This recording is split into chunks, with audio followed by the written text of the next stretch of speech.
Assalamualaikum warahmatullahi wabarakatuh. Apa kabar pemirsa MNC Muslim dimanapun Anda berada? Kita berjumpa lagi dalam Belajar Islam. Tema kali ini kita akan membahas tentang indahnya berbagi peran di bulan Ramadan. Seperti yang sudah kita ketahui bersama, bulan Ramadan yang selalu dinanti oleh seluruh umat muslim di dunia, karena pada bulan ini bulan yang penuh rahmah, bulan yang penuh pengampunan, dan semua umat muslim di seluruh dunia berlomba untuk mencari pahala dari Allah Subhanahu wa taala. Telah hadir bersama kita di studio dua orang narasumber kita, Dr. Atiatul Aulia.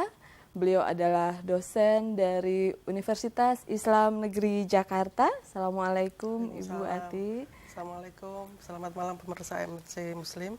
Ya, dan kemudian sudah hadir juga bersama kita Dr. Nur Rofiah. Beliau adalah dosen dari Perguruan Tinggi Ilmu Al-Quran. Assalamualaikum Ibu. Waalaikumsalam warahmatullahi. Iya, kita akan berbincang tentang indahnya berbagi peran nih di bulan Ramadan. Kita tahu bersama bahwa referensi saya cuma di Indonesia, bulan Ramadan itu penuh dengan acara. Ada buka bersama, kemudian sahur keliling ya. Sahur keliling bahkan sekarang begitu. Nah, ini yang ingin saya dan juga mungkin pemirsa di rumah ingin ketahui, sebetulnya yang kita temui sehari-hari di Indonesia dalam bulan Ramadan ini apakah juga terjadi begitu di negara-negara Muslim lainnya? Mungkin Dr. Nur dulu, ya. Silakan. Seperti kata Mbak Fira tadi ya, bulan Ramadan ini kan bisa dibilang kepalanya bulan. Ada 12 bulan dan yang menjadi kepalanya kira-kira Ramadan. Sama seperti hari itu ada sayyidnya yaitu Jumat ya. Dia ditunggu-tunggu dan dirayakan oleh umat Islam seluruh dunia. Tapi memang masing-masing komunitas muslim, masing-masing negara yang berpenduduk muslim punya tradisi berbeda-beda ya. Di Indonesia misalnya ada tradisi buka bersama. Ini menarik karena buka bersama itu kan bukanya bareng-bareng ya. Kalau buka bareng-bareng pasti menunya tidak boleh biasa-biasa saja kan secara sosial. Kita mengundang orang masa makannya begitu-gitu aja. Nah ini lalu berimplikasi pada sesuatu yang sebetulnya sedang dilatih dalam bulan puasa itu kan sebenarnya jangan konsumtif. Tapi karena ada tradisi itu, maka kita temui di Indonesia misalnya kita temui bahwa harga barang pokok itu meroket menjelang bulan Ramadan. Begitu juga menjelang Idul Fitri yang nanti kita akan membahasnya. Mengapa naik? Karena permintaan sangat tinggi sekali. Nah ini menurut saya yang perlu diwaspadai bahwa jangan sampai tradisi buka bersama atau tradisi apapun itu justru mereduksi nilai dari Ramadan itu. Bahwa dia sedekah tidak masalah, tapi kalau sedekah itu sampai mubadir, nah ini yang harus diantisipasi. Negara lain yang saya tahu Turki ya, di Turki juga ada penyambutan spesial. Misalnya di Turki ada yang disebut dengan Ramadan pidesi. Itu satu makanan yang khusus muncul di bulan Ramadan. Kalau di Indonesia mungkin ada kolak, ada seperti itu ya.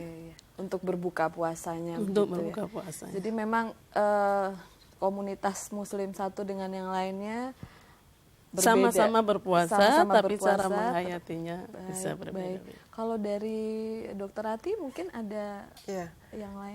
Sebagaimana kita ketahui kan penduduk Indonesia ini memang mayoritas beragama Muslim ya, dan dalam ajaran Islam itu memang pemeluk Islam itu diwajibkan untuk berpuasa, apalagi nanti dalam menjalankan puasa itu banyak hal yang bisa diperoleh oleh umat Islam itu sendiri.